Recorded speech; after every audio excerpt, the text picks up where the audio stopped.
Kalau sama semua berarti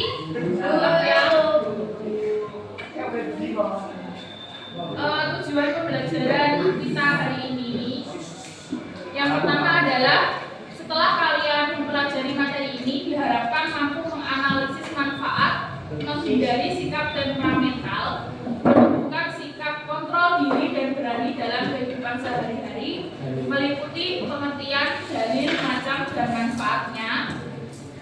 Kemudian menyajikan paparan tentang menghindari perilaku temperamental, menumbuhkan sikap kontrol diri dan berani. Kemudian meyakini bahwa sikap temperamental merupakan larangan dan sikap kontrol diri dan berani adalah perintah agama. Dan yang terakhir, setelah kalian belajar ini diharapkan kalian bisa menghindari sikap temperamental dan membiasakan untuk selalu bersikap kontrol diri dalam kehidupan sehari-hari. Oke, yang pertama kita akan belajar menghindarkan diri dari akhlak mazmumah atau sifat temperamental. Sebelumnya ada yang tahu sifat temperamental atau mudah marah itu biasanya dipengaruhi karena apa? Terpancing emosi. Sebelumnya kita cari tahu dulu arti dari bodoh atau marah. Berarti sifat seseorang yang mudah marah karena tidak senang dengan perlakuan orang lain ataupun perbuatan, biasanya bodoh kancane, terus nesu. Selain itu biasanya bercandanya berlebihan, terus akhirnya kebawa perasaan emosi. Terus penyebabnya itu berasal dari dua faktor, yakni faktor jasmani dan faktor psikis. Yang pertama adalah faktor jasmani berupa kelelahan. Biasanya seseorang yang sering melakukan atau yang setelah melakukan kegiatannya berlebihan, biasanya enek kancane omong kleru siji nesu, kepancing emosinya. Kekurangan zat tertentu ini dalam tanda kutip mereka yang setelah sakit ataupun setelah dalam keadaan tubuh yang menurun. Kemudian reaksi hormon kelamin ini biasanya wanita pra-menstruasi ataupun pada saat menstruasi biasanya digoda siti nesu, kancane gak bener nesu, laki-laki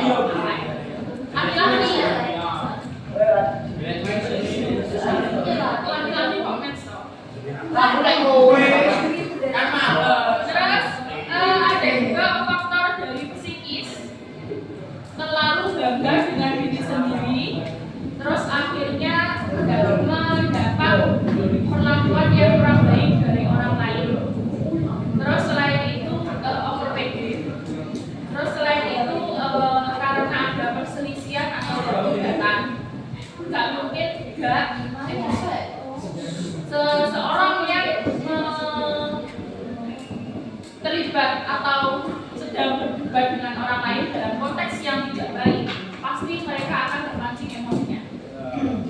Kemudian sesuai yang saya katakan tadi, sendau gurau atau biar sing bacot iku nek sesu. Terus mendapatkan ucapan atau tindakan yang tidak sopan dari orang lain dan musuhan. Terus sifat marah atau bodoh itu ada tingkatannya. Yang pertama, golongan marah yang berlebihan, yaitu mereka yang sangat mudah terpancing dan tidak bisa mengendalikan emosinya. Jadi dinamo saiki wis mesu putung urip.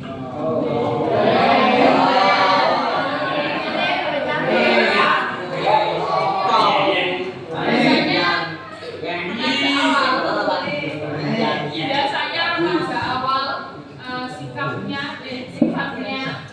sifat mental dirinya akan sering seperti ini. Jadi mereka-mereka yang masih baru balik itu biasanya sering mudah terpancing emosi karena hal-hal yang sepele. Masih kecil.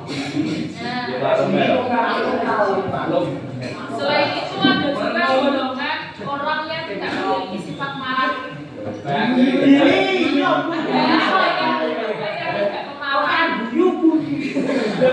Jadi apapun yang dilakukan orang lain, apapun yang mereka lakukan kepada kita adalah ya wis babakno.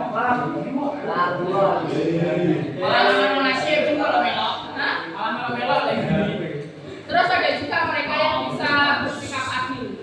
Bersikap adil di sini adalah mereka yang bisa mengendalikan emosi dalam waktu-waktu tertentu.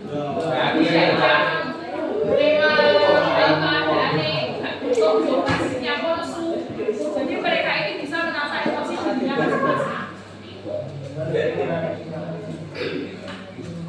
Kemudian ada beberapa cara dan ada beberapa manfaat dari kita menghindari sifat temperamental atau sifat yang marah. Cara pertama yang biasa dilakukan adalah ini harusnya yang pertama itu membaca istighfar. Jadi selalu menyadarkan diri istighfar yang paling utama. Kemudian merubah posisi. Merubah posisi ini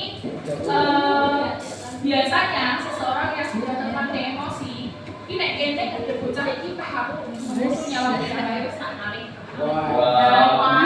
Biasanya bisa meredam emosi.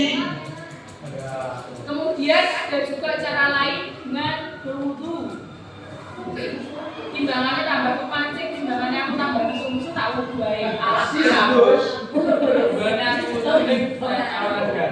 Terus ada juga yang paling mudah bisa dilakukan itu berdiam diri. Wes menengo, nek kancane mancing emosi, kancane musuh-musuh wes jatuh bagus. Kemudian manfaatnya yang pertama membawa kebahagiaan, menghindari kebencian dan permusuhan, mendapatkan pahala. Kemudian selanjutnya adalah kontrol diri atau penjagaan nafsu.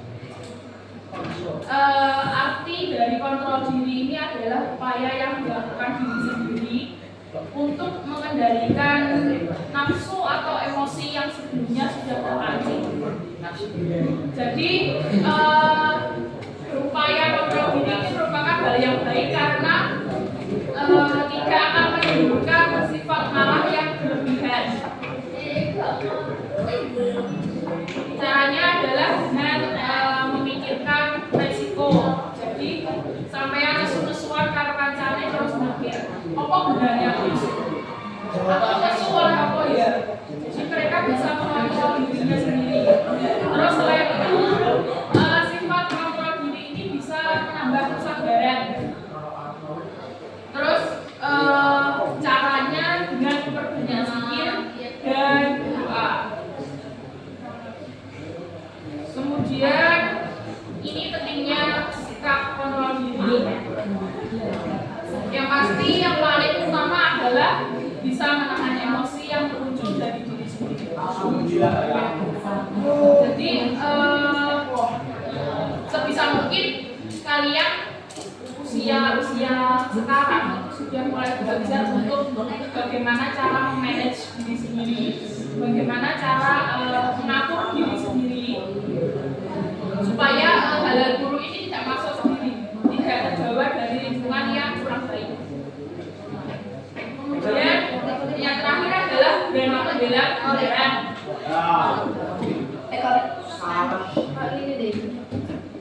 Berani membela kebenaran ini juga enek wong sekarang terus mari ngomong berani membela kebenaran ini dalam artian secara keputusan itu berasal dari diri sendiri. Jadi gak karena ada faktor terus awakmu ngomong terus aku ada di pahlawan. Jadi dari membela kebenaran ini berasal dari panggilan hati, berasal dari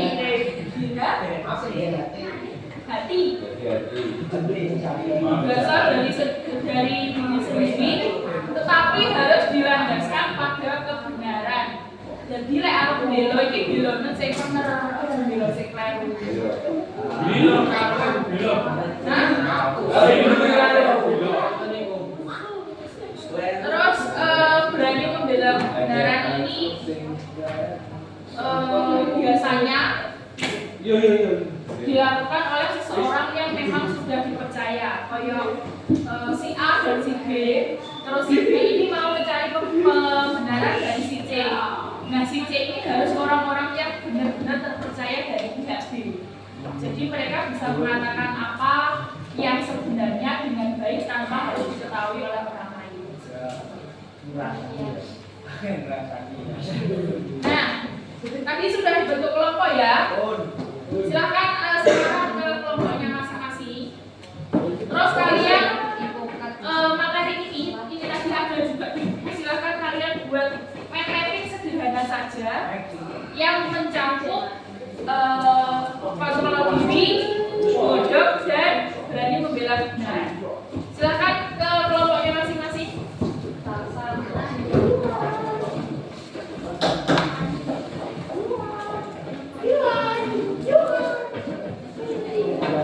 Yuk silahkan. Perwakilan kelompok masuk ke depan Kak Amin.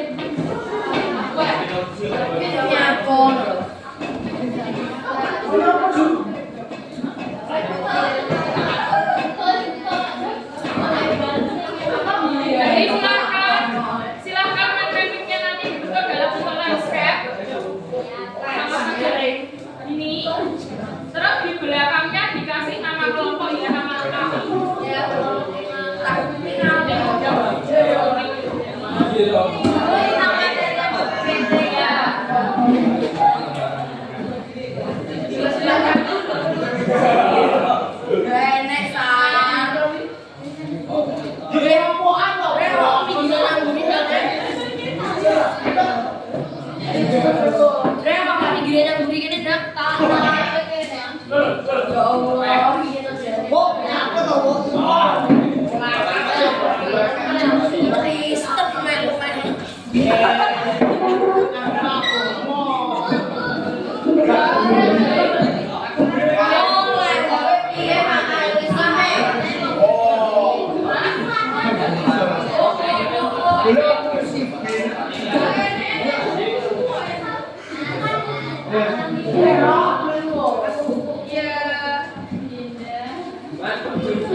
Pak,